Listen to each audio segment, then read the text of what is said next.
أعوذ بالله السميع العليم من الشيطان اللعين الرجيم. بسم الله الرحمن الرحيم. الحمد لله الذي إليه مصائر الخلق وعواقب الأمر. نحمده على عظيم إحسانه ونير برهانه ونوام فضله وامتنانه. حمدا يكون لحقه قضاء ولشكره أداء وإلى ثوابه مقربا ولحسن مزيده موجبا. والصلاة والسلام والتحية والإكرام على أمينه وحبيبه وخيرته من خلقه وحافظ سره ومبلغ رسالاته العبد المرتضى والنبي المجتبى والرسول المصطفى أبي القاسم محمد.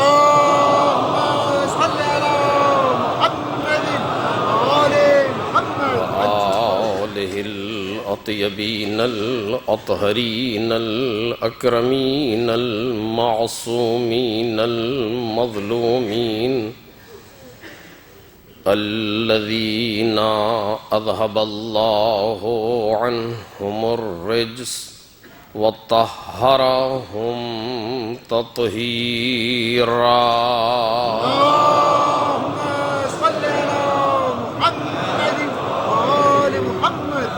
لا سيما ابن الزهراء بقية الله وآيته الكبرى واللعنة الأبدية على أعدائهم أجمعين.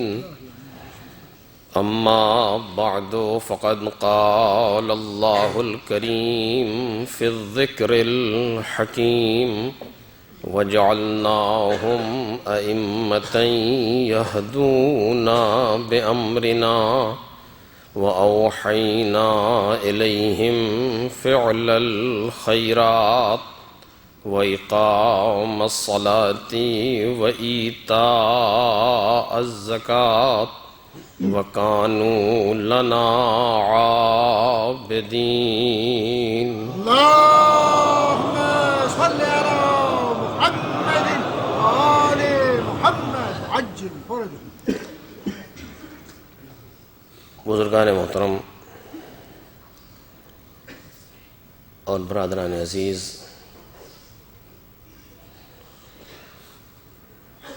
ارشاد ربانی ہے کہ ہم نے انہیں امام بنایا جو ہمارے امر سے ہدایت کرتے تھے، اور ہم نے ان کی طرف کار خیر کرنے، نمازوں کو قائم کرنے اور زکوٰۃ دینے کی وحی کی، اور یہ سب ہماری ہی عبادت کرنے والے تھے۔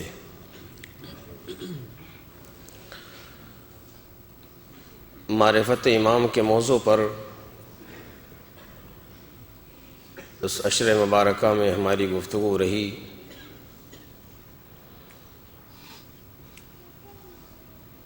پروردگار سے دعا ہے کہ اپنی بارگاہ کرم میں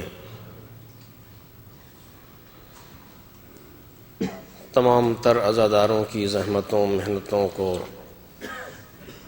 جو پڑھا گیا جو سنا گیا سب کو اپنی بارگاہ میں قبول فرمائے۔ عرض کیا گیا کہ معرفت اکتسابی ہے یا وہبی، کسب ہوتی ہے یا عطا ہوتی ہے۔ معرفت اگر ذہنی ہو، علمی ہو تو انسان اسے اکتساب کر سکتا ہے، ذہن کی حد تک پڑھ سکتا ہے، کسی کے بارے میں اسے پہچان سکتا ہے کہ وہ کہاں پیدا ہوا، کون ہے، کیا ہے، کیسے ہے، یہ چیزیں اس کے بارے میں علمی طور پر جانی جا سکتی ہیں۔ لیکن وہ معرفت جو حقیقی اور قلبی ہے وہ ایک نور کسی کیفیت ہے جسے پروردگار عالم انسان کے دل پر عطا کرے گا۔ وہ معرفت جو اثر رکھتی ہے وہ علمی معرفت اور ذہنی معرفت نہیں ہے، بلکہ وہ نوری اور قلبی معرفت ہے جو اثر رکھتی ہے۔ اسی لیے ہم دیکھتے ہیں کہ قرآن مجید کہتا ہے یعرفونہ کما یعرفون ابناءہم، اپنے بچوں کے طریقے سے پیغمبر کو پہچانتے ہیں مگر اثر نہیں ہے۔ اثر کیوں نہیں ہے؟ اس لیے کہ یہ معرفت قلبی نہیں ہے، یہ معرفت حقیقی نہیں ہے، بلکہ یہ معرفت جسے قرآن مجید بیان کر رہا ہے یہ ذہنی ہے اور علمی ہے، جانتے ہیں کیا ہے لیکن وہ معرفت دل میں نہیں اتری۔ جب معرفت دل میں ہوگی انسان کی تو اثر رکھے گی۔ دل میں معرفت کیسے آئے گی؟ پروردگار عطا کرے گا۔ پروردگار یہ معرفت انسان کے دل پر کب ڈالے گا؟ جب دل اس قابل بن جائے کہ آل محمد کی معرفت کو لے سکے۔ جیسے جیسے دل یعنی جیسے جیسے انسان آمادہ ہوتا جاتا ہے اپنے کردار کے اعتبار سے، اپنی سیرت کے اعتبار سے، اپنے اخلاق کے اعتبار سے، پروردگار معرفت اہل بیت کو اسے عطا کرتا جاتا ہے۔ اور پھر اب منزل وہ آتی ہے کہ وہ اعمال یا وہ کردار یا وہ اثرات یا مقتضائے معرفت انسان کے بس میں نہیں رہ جاتے، بلکہ انسان مجبور ہوتا ہے ان تقاضوں کو پورا کرنے کے لیے۔ یہ ہے، اسے آپ اٹھا کر کے دیکھیں گے تاریخ میں آپ کو بہت نظر آئے گا۔ میں صرف ایک سر بحث آپ کے حوالے کر رہا ہوں، اسے آپ دیکھیے گا بہت اس طریقے سے۔ امکان نہیں ہے کہ انسان کے اندر معرفت قلبی پائی جائے اور بے اثر رہے، سوال ہی نہیں پیدا ہوتا، سوال ہی نہیں پیدا ہوتا۔ کیونکہ جیسے جیسے انسان آل محمد کو پہچانتا جاتا ہے قلبی اعتبار سے، ویسے ویسے آل محمد کا گرویدہ ہوتا جاتا ہے۔ جب تک یہ معرفت ذہنی ہو امکان ہے کہ انسان دور رہ جائے، لیکن جیسے ہی معرفت قلبی ہو جائے، معرفت قلبی یعنی انسان آمادہ ہو جائے اس معرفت کو پروردگار عالم سے لینے کے لیے۔ آج یہ بات اس جگہ کی نہیں ہے، اس میں تفصیل چاہیے، لیکن میں صرف ایک لفظ کہہ کر کے چھوڑ رہا ہوں بات کو۔ آج ہمارے سامنے جتنے بھی اعمال ہیں، جتنی بھی چیزیں آپ دیکھ رہے ہیں، اس پر دلائل موجود ہیں لیکن ابھی وقت نہیں۔ جتنے بھی اعمال ہمارے سامنے موجود ہیں وہ اعمال حسنہ، نیک عمل جو بھی انسان انجام دیتا ہے، نماز سے لے کر کے جہاد تک، یہ سارے اعمال اس لیے ہیں کہ انسان کو آمادہ کرے کہ انسان آل محمد سے قریب ہو جائے۔ توجہ کیجئے گا، یہ سب کچھ اس لیے ہے کہ انسان آل محمد سے قریب ہو جائے۔ آل محمد سے قریب ہو جائے یعنی خدا سے قریب ہو جائے، ان کی طرف جانا یعنی پروردگار کی طرف جانا۔ یہ سب کچھ جو ہم انجام دیتے ہیں، صبح سے شام تک آپ انجام دیتے ہیں، ان کا حاصل یہ ہے کہ انسان آل محمد سے قریب ہو جائے۔ یہ سارے عمل جسم کی حیثیت رکھتے ہیں، روایت کا فقرہ ہے۔ سارے اعمال، بنی الاسلام علی خمسۃ اشیاء، اسلام کی بنیاد 5 چیزوں پر رکھی گئی، علی الصلاۃ والزکاۃ والصوم والحج والولایہ، نماز پر، روزے پر، حج پر، زکوٰۃ پر اور ولایت پر۔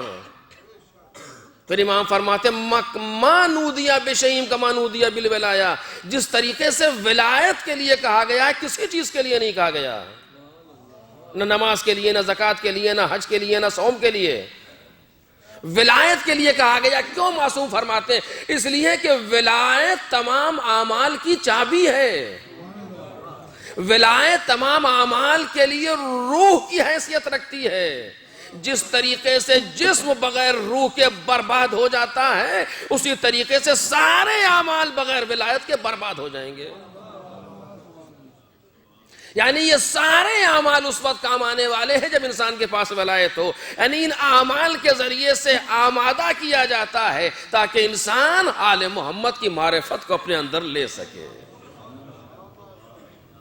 اور اب جو معرفت کے بعد سجدے میں سر رکھتا ہے اس کی کیفیت دوسری ہوتی ہے، اس کا انداز دوسرا ہوتا ہے۔ جو معرفت کے بعد ممکن نہیں ہے کسی کے اندر معرفت حسین پیدا ہو جائے اور وہ سجدے سے غافل ہو جائے، سوال ہی نہیں پیدا ہوتا۔ جس کے مولا کا سر سجدے میں کٹ گیا ہو وہ سجدے سے کیسے غافل ہو سکتا ہے؟ سوال ہی نہیں پیدا ہوتا۔ اگر معرفت پیدا ہو جائے، وہ معرفت جو وہ چاہتے ہیں۔ دیکھ رہے ہیں آپ، رات بھی یہ مجمع اسی طریقے سے جمع تھا اور اس وقت پھر آ گیا یہ مجمع۔ پتہ نہیں کون کتنے گھنٹے رات میں سویا کہ نہیں سویا۔ کچھ لوگ ایسے ہیں جو باہر دھوپ میں بیٹھے ہوئے ہیں۔ یہ کیا ہے؟ کوئی زبردستی بلا کر کے لایا ہے؟ کسی نے مجبور کیا تھا آنے پر؟ جی مجبور کیا تھا۔ کس چیز نے؟ وہ جو دل کے اندر محبت ہے۔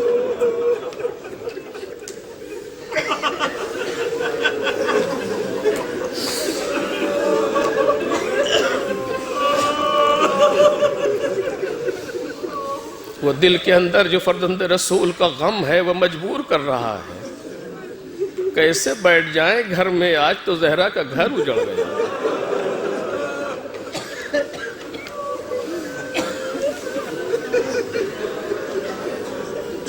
اسی جگہ سے آنسوؤں کے ساتھ، ٹوٹے ہوئے دل کے ساتھ چاہیں امام حسین سے، فرزند رسول دنیا اور آخرت میں ہمیں اپنے آپ سے دور نہ کیجیے گا۔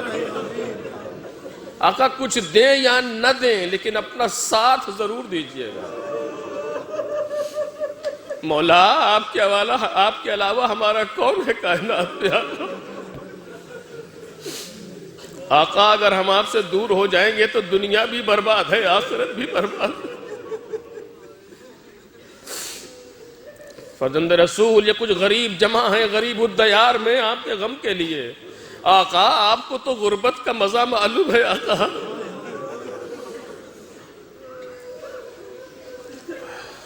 ہاں عزیزو، وہ معرفت ہی تھی جس نے مجبور کیا ہوا تھا صحاب حسین کو۔ امام حسین کہہ رہے ہیں جس کا جہاں جی چاہے چلے جاؤ، لیکن کوئی جانے پر تیار نہیں ہے۔ خیمے سے باہر آئے ہیں، نافع ابن ہلال پیچھے پیچھے ہیں۔ ایک جگہ پہنچے، ہاتھ پکڑا تو کہتے ہیں نافع کیا تمہیں یہ بات اچھی نہیں لگ رہی کہ ان دو پہاڑیوں کے بیچ سے چلے جاؤ جہاں دل چاہے؟ مقتل کی فکرے ہیں، نافع پیروں پہ گر پڑے، آقا کیا کہہ رہے ہیں؟ فرزند رسول کہاں چلے جائیں؟ آپ کو چھوڑ کے ہم چلے جائیں؟ یہ ہے معرفت کا مولا۔ اگر ہمارے بدن کو ٹکڑے ٹکڑے کر دیا جائے ہم آپ کو چھوڑ کے نہیں جا سکتے۔ یہ ہے معرفت۔ اس طریقے سے کربلا میں شب عاشور گزر رہی ہے۔ مقتل کے جملے ہیں لہم دوی کا دوی النحل۔ حسین ابن علی کے خیموں سے ایسی آوازیں آ رہی تھیں جیسے شہد کی مکھی کے چھتے سے بھنبھنانے کی آواز آتی ہے۔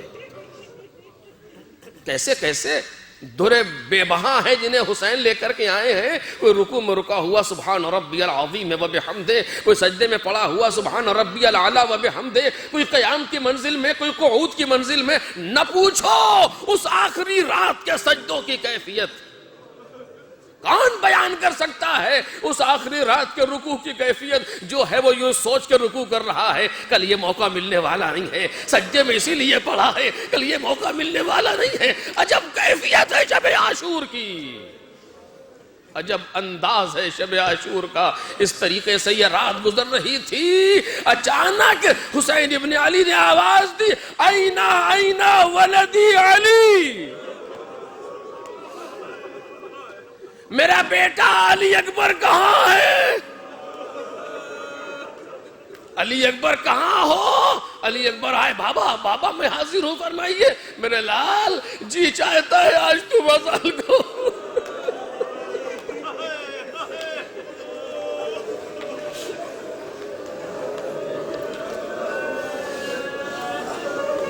اے علی اکبر، دل چاہ رہا ہے کہ آج تم اذان کہو۔ حسین ابن علی کے قافلے میں ایک مؤذن ہے جس کو حسین لے کر کے آئے ہیں، اس کا کام اذان ہی کہنا ہے، لیکن آج حسین نے حجاج ابن مسروق کو روک دیا، بلکہ آواز دی، آج کی اذان علی اکبر تم کہو۔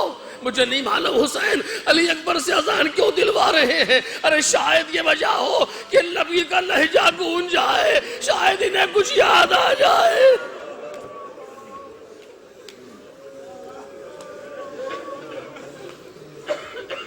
علی اکبر اذان کے لیے آمادہ ہوئے، 3 دن کا بھوکا پیاسا مؤذن قبلے کا رخ کیا، آواز دی، اللہ اکبر۔ اس آواز کا خیمے میں پہنچنا تھا کہ کوہرا مچ گیا۔ کربلا کے صحرا میں نبی کا لہجہ گونجا، چونکہ علی اکبر کی آواز، علی اکبر کا انداز بالکل نبی کا سا ہے۔ علی اکبر نے آواز دی، اشہد ان لا الہ الا اللہ۔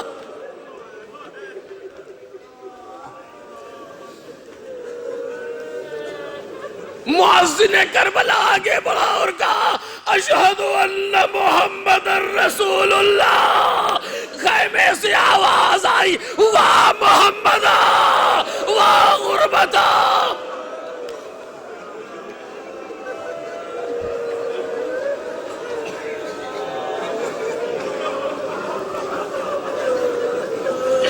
نماز اذان تمام ہوئی، حسین ابن علی مصلی عبادت پر آئے، آخری نماز جماعت بعض ساتھیوں کے ساتھ۔ نماز تمام ہوئی، ابھی تعقیبات سے فارغ ہو کے اٹھنے نہ پائے تھے کہ عمر سعد نے چلے کمان میں تیر جوڑا، کہا گواہ رہنا، پہلا تیر میں پھینک رہا ہوں، اس کے ساتھ تیروں کا میہ تھا جو برسا۔ چاروں طرف سے تیر حسینی خیموں کی طرف آئے، حسین ابن علی کے ساتھیوں نے صفیں لگا دی، ارے خبردار کوئی تیر خیمے تک نہ پہنچ جائے۔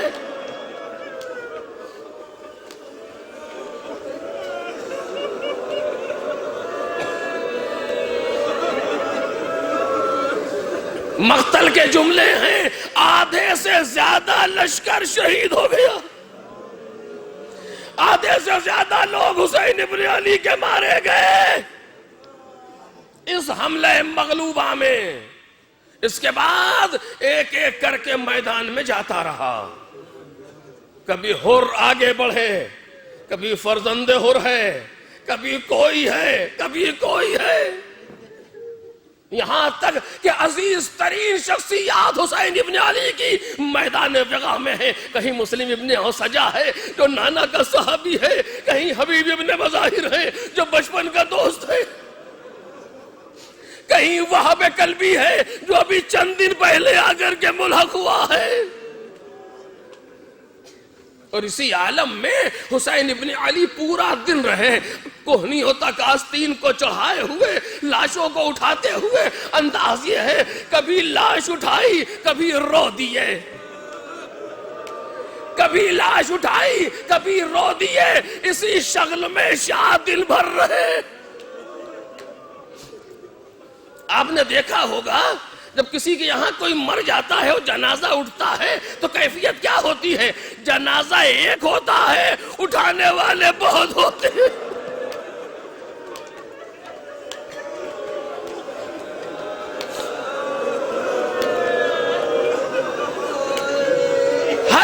دستور یہی ہے، جنازہ ایک ہوتا ہے، اٹھانے والے بہت ہوتے، لیکن یہ کربلا کا امتیاز ہے جہاں جنازے زیادہ ہے، اٹھانے والا ہے۔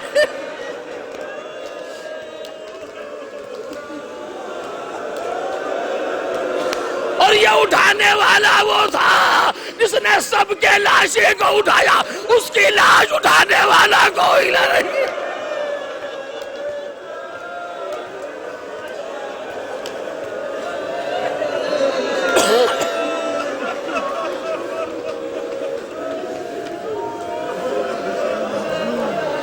کبھی آن محمد کے لاشوں کو بغل میں لے کر کے حسین آئے، کبھی اپنے بھتیجے کی پامال میت کو اٹھایا، کبھی حسین ابن علی نے اپنے جوان کے سینے سے برچھی کی آنی کھینچی۔ یہ جملے کہنے میں بہت آسان ہے، ارے جب بچے کے کانٹا لگ جاتا ہے بعض لوگ نکال نہیں پاتے۔ ہائے برچھی کی آنی، یہ حسین ہی کا دل تھا۔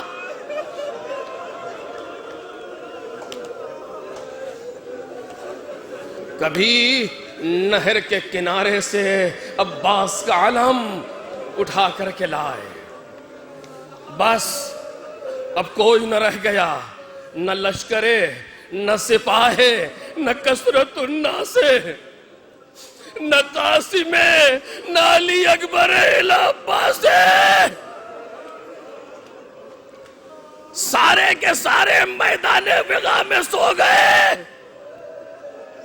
اب حسین یکو تنہا بچے۔ کئی مرتبہ رخصت ہے حسین ابن علی کی، کئی مرتبہ رخصت ہے، ایک بار گئے پھر آ کے اصغر کو لے گئے، پھر دوبارہ گئے، پھر واپس آئے، پھر گئے۔ تاریخ کہتی ہے عجب انداز ہے، حسین ابن علی خیموں میں جاتے ہیں، کبھی آن محمد کے خیمے میں گئے دیکھا خالی ہے، واپس آئے، کبھی قاسم کے خیمے میں گئے دیکھا خالی ہے، کیا کر رہے ہیں نہیں معلوم، کبھی اکبر کے خیمے میں گئے خالی دیکھا، کہتے جاتے لا حول ولا قوت الا باللہ۔ ایسا لگتا ہے جیسے کوئی ڈھونڈ رہے ہیں حسین ابن علی۔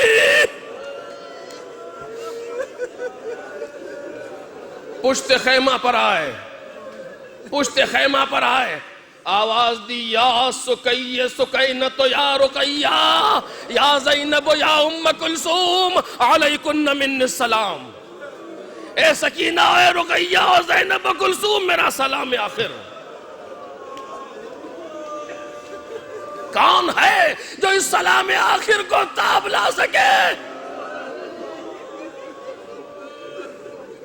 خیمے سے رونے کی آواز بلند ہوئی، گریے کی آواز بلند ہوئی، آواز آئی بھیا کہاں جا رہے ہو؟ کہا بہن جہاں سب گئے ہیں۔ ایسے نہیں بھائی، خیمے میں آ جاؤ، آؤ خیمے میں آ جاؤ، ہم تمہیں دل بھر کے دیکھ تو لیں۔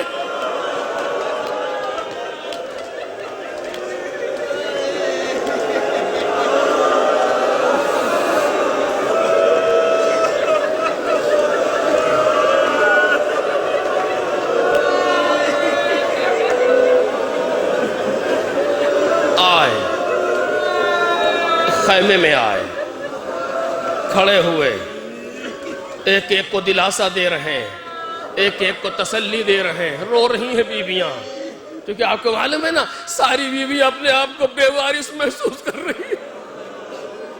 چھوٹے چھوٹے بچے، چھوٹی چھوٹی بچیاں پیروں میں لپٹی ہوئی، ابا کا دامن پکڑے ہوئے، مولا کہاں جا رہے ہیں؟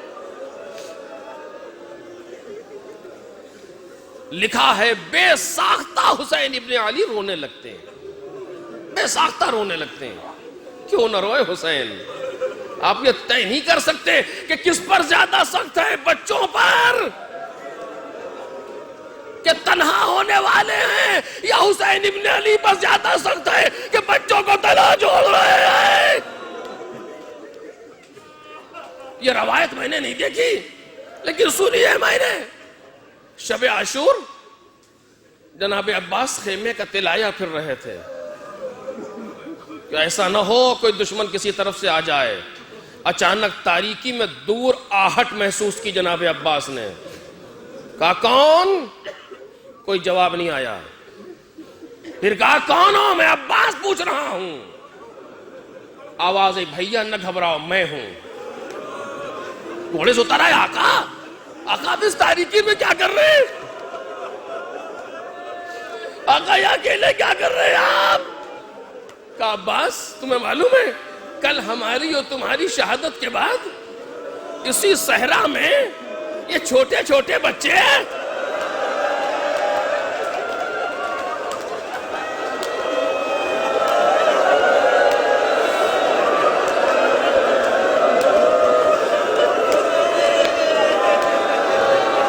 اسی صحرا میں یہ چھوٹے چھوٹے بچے ننگے پاؤں بھاگتے پھریں گے.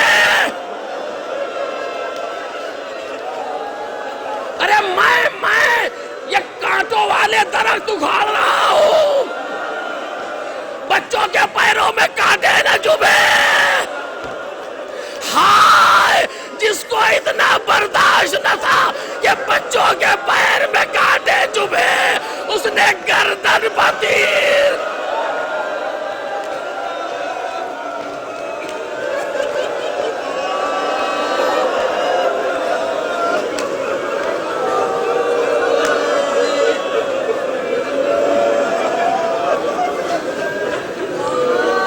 بے چین ہے بیویاں.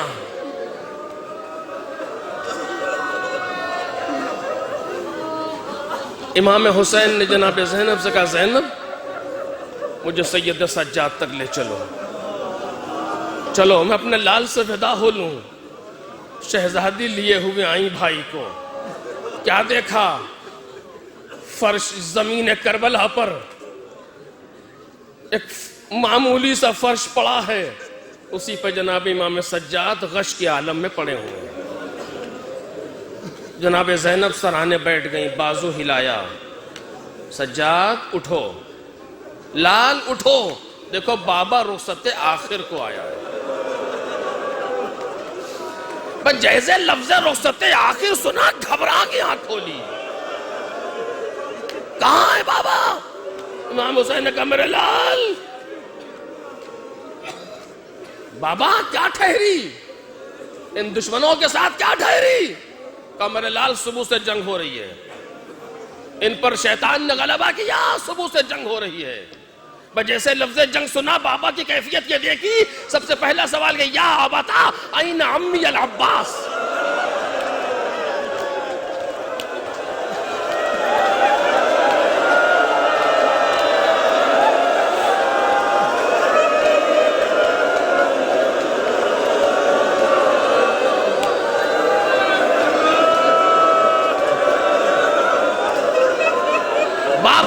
چچا عباس کہاں ہے؟ جناب زینب نے بھائی کے چہرے کو دیکھا. مقتل کے جملے ہیں. بھائی کے چہرے کو دیکھا کہ دیکھو بھیا کیسے کہتے ہیں. امام حسین نے کہا سجید سجاد. عباس نہر کے کنارے شانے کٹا کے سو گئے. اس کے بعد ایک ایک کو پوچھتے رہے. ایک ایک کو پوچھتے رہے اور محمد کہاں ہے فلاں کہاں ہے. امام حسین کہتے رہے قتل ہو گئے قتل ہو گئے قتل ہو گئے. یہی کہتے رہے قتلا قتلا قتلا. لیکن جیسے ہی امام سجاد نے کہا بابا این اخی علی.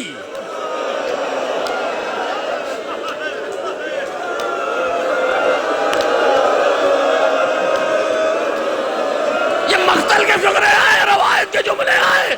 جیسے امام نے کہا بابا این اخی علی ہے. بابا میرا بھیا علی اکبر. امام حسین نے یہ نہیں کہا کہ قتل ہو گئے.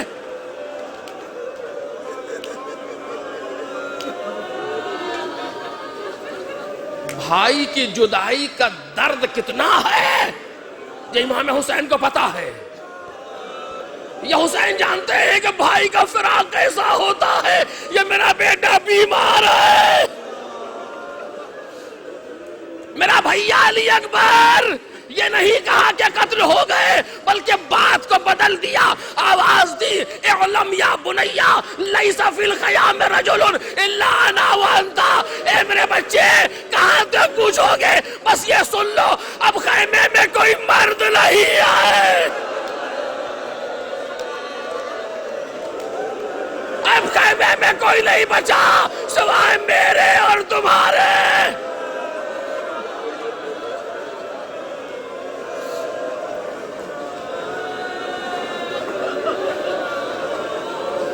ہاں روز عاشور نہ ہوتا میں ختم کر دیتا اسی جگہ پر۔ آپ تھکے بھی ہیں، آپ جاگے بھی ہیں، مصاب ہو لیے، لیکن آج روز عاشور ہے، آج روز عاشور ہے، نہ جانے سیدہ کن کن مجلسوں کی طرف جا رہی ہو۔ اے میرے مولا امام زمانہ، آج جب کربلا جانا کا ہم غریبوں کا سلام امام کو کہہ دیجئے۔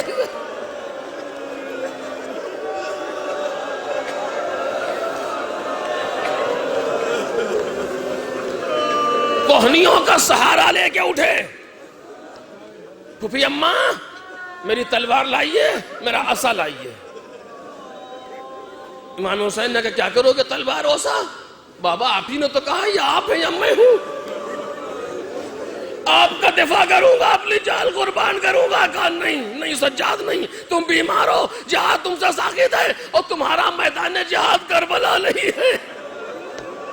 اے سید سجاد ان بیویوں کو لے کر کے جانا ہے، کوفہ تمہارے حوالے، شام تمہارے حوالے۔ مقتل کہتا اپنے لال کو گلے سے لگایا، گلے سے لگا کے بہت روئے حسین، کیسے نہ روئے، 22 سال کا بیٹا ہے اور ایسے عالم میں چھوڑ کے جا رہے ہیں۔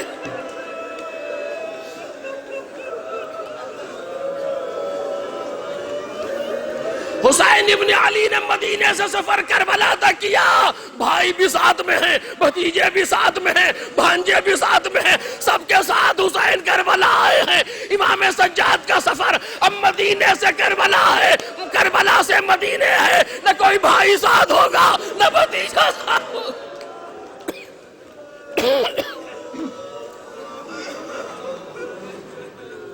گلے سے لگایا، ایک وصیت کی کان میں سن پائیں گے آپ، کان میں ایک جملہ کہا، آواز دی میرے لال جب لوٹ کے وطن جانا، بلغ عنی بلغ شیعتی عنی السلام،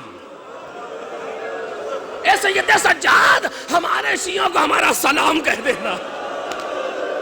وعلیک السلام یا ابا عبداللہ۔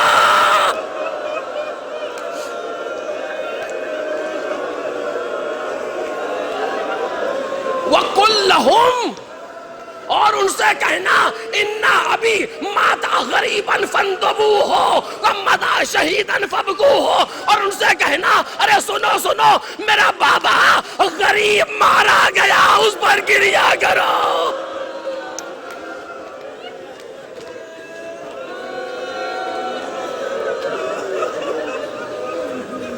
مجلس تمام ہو گئی، رخصت حسین کے 2 جملے اور شہادت رات میں۔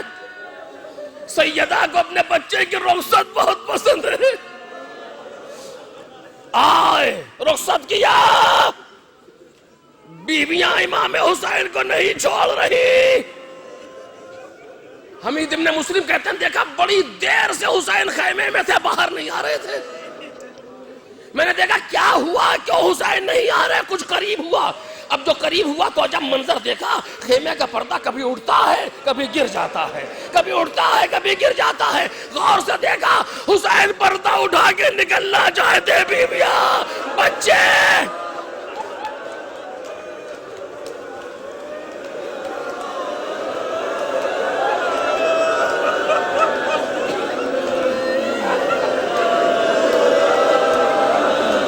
سب سے زیادہ جو ذات بے چین ہے وہ کون ہے آپ کو معلوم ہے؟ سب سے زیادہ بیویوں میں بچوں میں سب سے زیادہ جو بے چین ہے وہ خود جناب زینب ہے، جس کو ابھی کوفہ اور شام فتح کرنا ہے وہ سب سے زیادہ بے چین ہے۔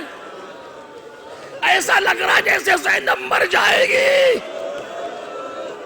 امام حسین نے جناب زینب کا ہاتھ پکڑا، یہ مقتل کے جملے ہیں، جناب زینب کا ہاتھ پکڑا، لے کر کے کنارے لائے، ایک گوشے تنہائی میں لائے، آواز دی زینب جو تمہاری کیا کیفیت ہے بہنا؟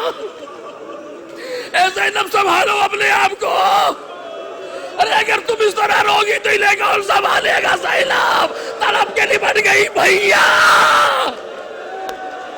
اے بھائی برداشت نہیں ہو رہا، کیسے تمہیں ودا کروں؟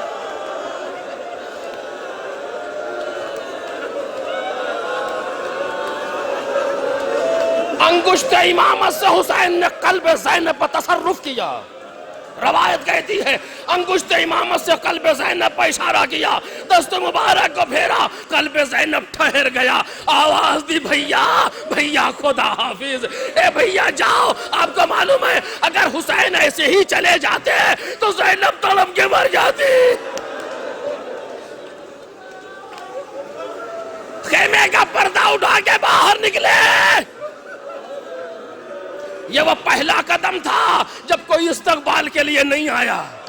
نظرا یمیناً و شمالا، کبھی داہنی طرف دیکھا کبھی بائیں طرف دیکھا، جب کوئی نظر نہ آیا تو آواز دی این این مسلم ابن عقیل، این این ہانی ابن عروہ، این این حبیب ابن بطاہر۔ جب کوئی جواب نہ سنا تو انداز بدل گیا، آواز دی یا فرسان الحیجہ و یا ابطال الصفا مالی انادیکم فلا تجیبونی۔ اے میرے شہ سوارو، اے میرے بہادروں، تمہیں کیا ہو گیا؟ میں پکار رہا ہوں، تم جواب نہیں دیتے۔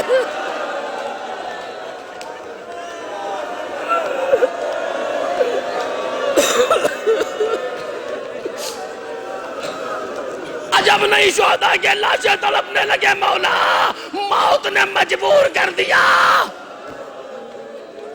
ایک عجب فقرہ کہا حسین ابن علی نے، اگر اس کو آپ محسوس کر سکے تو کر لیں۔ عجب فقرہ کہا، کہتے ہیں ایکم یقدم جوادی، بہت سکون سے سنیں، ایکم یقدم جوادی، تم میں سے کون ہے جو میرے گھوڑے کو لائے؟ آپ کو معلوم ہے حسین یہ کیوں کہہ رہے ہیں؟ جب یہ قافلہ مدینے سے چلا تھا، تمام بیویوں کو جب سوار کرا دیا گیا تو امام حسین نے کہا بنی ہاشم سب تم بھی اپنے اپنے گھوڑوں پر سوار ہو جاؤ۔ سارے بنی ہاشم گھوڑوں پر سوار ہونے لگے، آواز دی این این قمر بنی ہاشم، این این کبش و کتیبتی، قمر بنی ہاشم، میرا لشکر کا علمدار کہاں ہے؟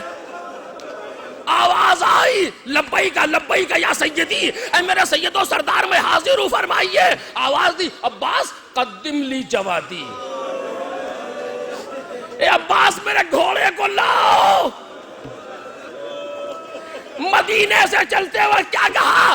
عباس میرے گھوڑے کو لاؤ۔ جب بھی منگوانا ہوتا تھا عباس لے کر کے آتے تھے۔ اب جو خیمے سے نکلے کہتے تم میں سے کون ہے جو میرے گھوڑے کو؟ ارے مطلب یہی تو تھا، میرا ناز بردار بھیا عباس نہ رہ گیا۔ اب کون ہے جو میرے گھوڑے کو لائے؟ حسین کی اس بے بسی، اس بے کسی، اس تنہائی کو زینب نے محسوس کیا۔ خیمے کا پردہ اٹھا کے بہن باہر آئی، اے بھیا دل چھوٹا نہ کرو،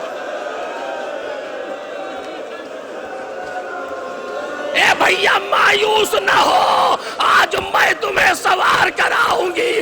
حسین جب کے چلے بعد دوپہر رن کو نہ تھا کوئی کہ جو تھامے رکاب توسن کو، سکینہ جھال رہی تھی قبا کے دامن کو۔ حسین چپ کے کھڑے تھے جھکائے گردن کو، نہ آسرا تھا کوئی شاہ کربلائی کو، فقط بہن نے کیا تھا۔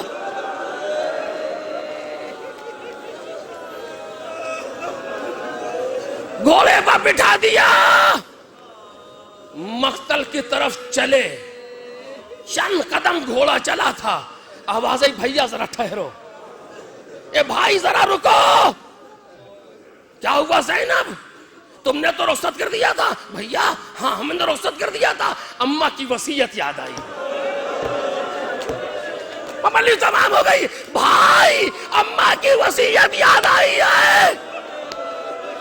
کیا ہے وصیت زینب؟ جلدی بتاؤ، وقت عصر قریب ہے. شہزادی قریب آئی، گھوڑے کے آواز دی بھیا ذرا جھکو.